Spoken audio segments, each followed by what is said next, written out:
एक नया इतिहास लिखेंगे।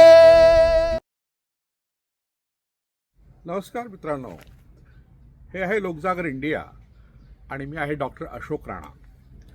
आपण भूतांच्या भेटीगाठी या आपल्या सदराच्या निमित्ताने यापूर्वी अनेक प्रकारच्या भूतांची माहिती पाहिली. भूतांशी संबंधित काही उपक्रम, काही उत्सव, काही सण यांचीही माहिती पाहिली. पण आज आपण ज्या एका सणाची माहिती पाहणार आहोत तो सण मात्र फार वेगळा आहे आणि महाराष्ट्रात तो होत नाही. महाराष्ट्राबाहेरही अनेक राज्यांत तो साजरा होत नाही, फक्त बंगालमध्ये साजरा होतो आणि भारताच्या पूर्व भागात काही ठिकाणी हा सण साजरा होतो. त्याचं नाव आहे भूत चतुर्दशी. दिवाळी हा जो सण आहे तो 5 दिवसांचा सण आहे आणि या सणाचा प्रारंभ गायगुऱ्याची बारस या एका शेतीशी संबंधित आणि शेतीसाठी लागणाऱ्या बैलाला, त्या बैलाला जन्म देणाऱ्या गाईला म्हणजे गाय वासरू या जोडगोळीचं पूजन किंवा कृतज्ञता व्यक्त करण्यासाठी आपण गोवत्स द्वादशी, गायगुऱ्याची बारस किंवा वसुबारस या नावाने प्रसिद्ध अशा एका सणाने साजरा करतो. दिवाळीचा प्रारंभ आणि दुसरा दिवस असतो धनत्रयोदशी.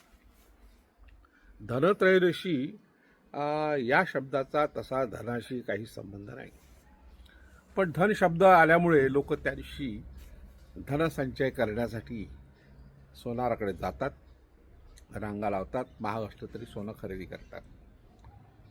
वास्तविक हा सण धन्वंतरीची जयंती आहे. ज्या धन्वंतरीने आपल्याला वैद्यकशास्त्र दिलं. हा धन्वंतरी नागकुळातल्या पैकी विद्वानांपैकी एक होता. नागकुळ हे भारतातलं सर्वात जुनं असं कुळ आहे की ज्यांनी भारताची संस्कृती समृद्ध केली, उभारली. त्यातला तो धन्वंतरी, त्याची आज जयंती. पण त्याचं स्मरण फार कमी लोकांना आहे, विशेषतः वैद्यक क्षेत्रातल्या लोकांना आहे, थोडंफार अभ्यासकांच्या क्षेत्रात आहे. पण सर्वसामान्य माणसं धन म्हणजे धने नावाचं एक धान्य याच्याशी संबंधित हा सण मानतात आणि नाही आपल्याला सोनं खरेदी करता येत, नाही काही करता येत, तर आपण किमान धने कुठून आपल्या आंघोळीच्या पाण्यात टाकलं की झाली धनत्रयोदशी. आणि यानंतरचा दुसरा दिवस येतो तो नरक चतुर्दशीचा. आणि या नरक चतुर्दशीच्या दिवशी अभ्यंग स्नान करायचं असतं, कारण ते दिवाळीचं पहिलं स्नान मानलं जातं. आणि त्याबद्दलच्या कथा मात्र विचित्र आहे की नरकासूर नावाचा एक राजा होता आणि त्यांनी 16,000 स्त्रियांना बंदिस्त केलं होतं आणि त्या स्त्रियांना मुक्त करण्याकरता कृष्णाने त्याचे युद्ध केलं आणि त्या 16,000 स्त्रिया सोडून आणल्या आणि त्यांच्याशी लग्न केलं. आता ही जी कथा आहे त्यामुळे काय झालं की त्या 16,000 स्त्रिया कुठून आणणार, तो हा एक मुद्दा. आणि त्या बंदिस्त करून ठेवणार मी तेवढा बंदिवान किंवा तशा प्रकारची बंदीशाळा त्याच्याकडे होती का हे दुसरा प्रश्न. आणि कशासाठी करणार, कशाला हे उद्योग करायचे. तर अशा तऱ्हेने नरकासुराला खलनायक ठरवण्याकरता ही कथा रचली गेली आणि अतिशयोक्त स्वरूपात रचली गेली. आणि कृष्णाला नायक ठरवण्याकरता त्या 16,000 स्त्रिया त्यांनी आणल्या आणि त्यांच्याशी लग्न केलं. अशा प्रकारची दुसरी कथा रचली.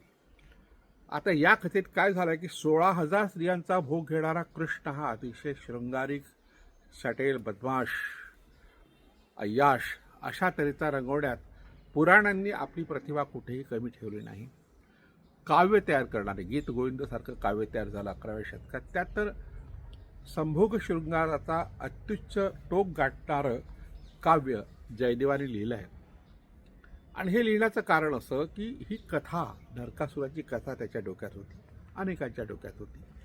आणि नरकासुराला खलनायक ठरवून मग नरकासुराचं दहन करण्याची प्रथा काही ठिकाणी आहे. महाराष्ट्राच्या कोकण विभागात आहे, इतर ठिकाणी ती नाही. तिथे का आहे त्याचा शोध वेगळा घ्यायला पाहिजे. पण नरक म्हणजे काय हे आपण समजून घेतलं पाहिजे. नरक शब्दाबद्दल आपली एक समजूत अशी आहे की घाणेरडी गोष्ट, वाईट गोष्ट, ज्या ठिकाणी ज्या शिक्षा द्यायच्या असतात पापी लोकांच्या, असं ठिकाण. पण तसा त्याचा अर्थ आहे काय. कॉम्रेड शरद पाटील यांनी या शब्दाचा अर्थ शोधून काढला आणि त्यांचं म्हणणं आहे की नर हे एका गणाचं नाव आहे. पूर्वी गणसंस्था होती ज्यामध्ये आत्यंतिक लोकशाहीवादी व्यवस्था होती. कोणत्याही प्रकारचा भेदभाव नव्हता, राजेशाही नव्हती, त्यामुळे दडपशाही नव्हती. अशा लोकशाहीवादी अनेक गणांपैकी नर नावाचा एक गण होता आणि त्या गणातील लोकांना नरक म्हटलं जाते. नर गणाचं अपत्य या अर्थाने कॉम्रेड शरद पाटलांनी नरक शब्द वापरला. आपण आसाममध्ये गुवाहाटीजवळून कामाख्या जे मंदिर आहे तिथून काही अंतरावर गेलं एक ठिकाण दाखवण्यात येतं, त्याचं नाव नरक असं आहे आणि प्राचीन नाव प्राग ज्योतिषपूर. नरकासूर हा प्राग ज्योतिषपूरचा राजा होता. एका राजाला अशा तऱ्हेने खलनायक ठरवून दिवाळी साजरी करणं कितपत योग्य आहे? याच दिवशी बंगालमध्ये आणि आसाममध्ये भूत चतुर्दशी साजरी केली जाते. आता भूत चतुर्दशी म्हणजे काय, त्याचा नरकासुराशी संबंध काय आणि ती का साजरी केली जाते याबद्दल थोडक्यात माहिती. ज्याप्रमाणे नरकासुराला बदनाम केलं गेलं आणि त्याच्या दहनाच्या प्रथा सुरू झाल्या आणि नरकासूर त्याचं जे काही वागणं आहे त्यापासून आपण मोकळं राहावं, आपण मुक्त राहावं किंवा नरकाच्या यातनापासून आपल्याला मुक्ती मिळावी यासाठी हा दिवस साजरा करतो असं सांगितलं जातं. नरकाशी आणखी एका अशा मातृदेवतेशी संबंध आहे की जी भारतातली मूळ मातृदेवता आहे, आद्य मातृदेवता आहे. तिचं नाव आहे निरृती.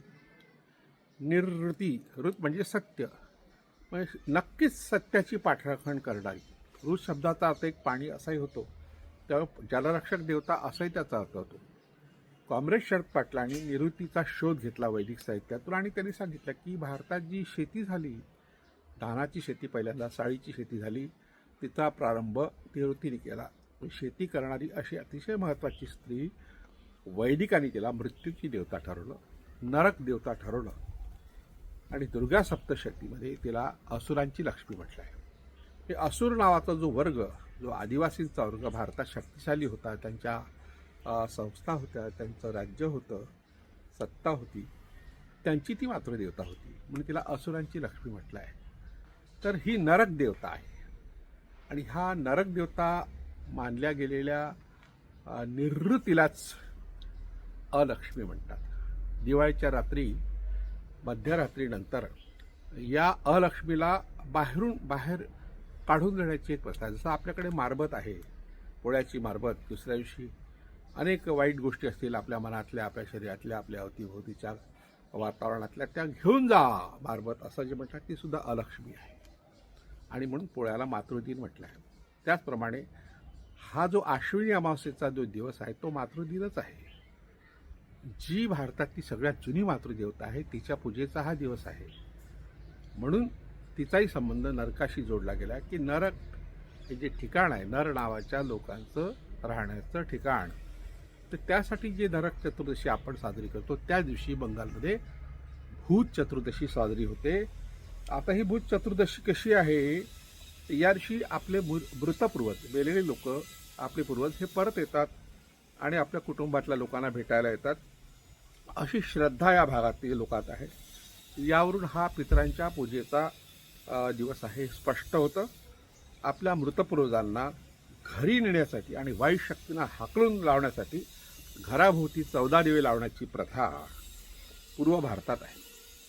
शरीर व मन शुद्ध ठेवण्यासाठी आणि स्वतःला अशुद्धता व नकारात्मकतेपासून मुक्त ठेवण्यासाठीही हा दिवस तिथे साजरा होतो. या भागात या दिवसाला छोटी दिवाळी म्हणून संबोधतात. हा सण कालीपूजेच्या व धनत्रयोदशीच्या एक दिवस आधीही साजरा करण्याची पद्धत बंगालमध्ये आहे. मध्यरात्री अतृप्त आत्मे फिरत असतात अशी धारणा असल्यामुळे भूत चतुर्दशीच्या मध्यरात्री लोक भूतांना म्हणजेच अतृप्त आत्म्यांना शिजवलेला भात आणि तीळ अर्पण करतात.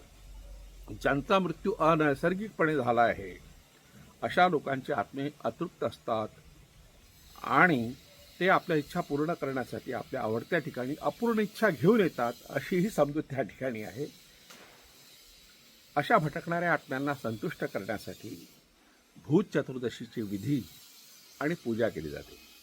त्यासाठी मृत व्यक्तीच्या आवडत्या पदार्थांना लोक घराबाहेर ठेवतात.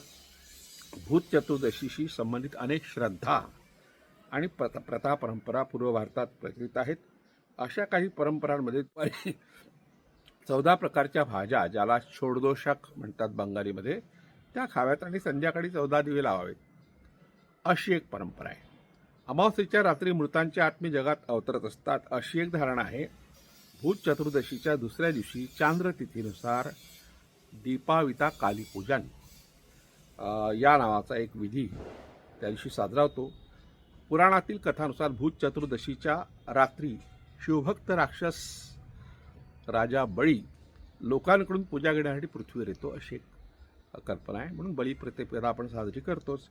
तर ह्या चतुर्दशीच्या रात्री सर्वत्र अंधार असतो आणि त्या अंधारात बळी राजाच्या सेवकांना घरात प्रवेश करता येऊ नये. बळीराजाचे जे सेवक आहेत त्यांना प्रवेश करता येऊ नये, पण त्याला प्रवेश द्यावा म्हणून दिवे लावण्याची प्रथा आहे, असंही त्या ठिकाणी सांगितलं जातं. भूत चतुर्दशीचा दिवस प्रत्येक बंगाली घरामध्ये 14 पुरुषांना म्हणजे 14 पिढ्यांना समर्पित आहे. हे 14 पुरुष आकाश, पाणी, पृथ्वी, वायू, अग्नी या पंचतत्वात वास करतात. म्हणून मातीत उगवलेल्या 14 विशेष भाज्या खाऊन आपण मागील 14 पिढ्यांना हा दिवस समर्पित करतो, अशा प्रकारची इथल्या लोकांची भावना आहे. त्याचप्रमाणे आणखी दुसरी भावना अशी आहे की 14 पिढ्यांची अधीश्वरी देवी आहे, तर तिच्यासाठी सुद्धा हा दिवस राखून ठेवलेला आहे.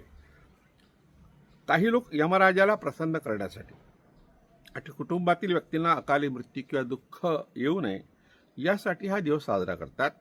त्यासाठी या दिवशी दिवे लावले जातात. असे अनेक विधी या सणाशी संबंधित आहेत. यावरून हा पूर्वज पूजेचा दिवस आहे हे स्पष्ट होतं. ज्याप्रमाणे सर्वपित्री अमावस्या आपण साजरी करतो, त्याचप्रमाणे ही भूत चतुर्दशीसुद्धा सर्वपित्री अमावस्येसारखीच एक तिथी आहे आणि बंगाली लोकांनी त्या तिथीला अतिशय महत्त्वाचं स्थान दिलं आहे. नरक चतुर्दशीच्या दिवशी जेव्हा आपण नरकासूर दहन करतो, त्याच दिवशी बंगाली लोक मृतपूर्वजांच्या आगमनाची वाट पाहतात आणि प्रामुख्याने त्यांचा मृतपूर्वज हा असुर किंवा राक्षस राजा बळी आहे. बळीला ते त्या ठिकाणी बोलवतात किंवा तो येणार आहे म्हणून त्याच्या स्वागतासाठी तयारी करतात. अशा प्रकारचा हा सण आहे, पण नाव त्याचं आहे भूत चतुर्दशी. भूत म्हणजे आपले पूर्वज, भूत म्हणजे प्राणीमात्र, भूत म्हणजे आपण सर्व. आपल्या सर्वांची चतुर्दशी आपण साजरी करायला हरकत नाही. धन्यवाद.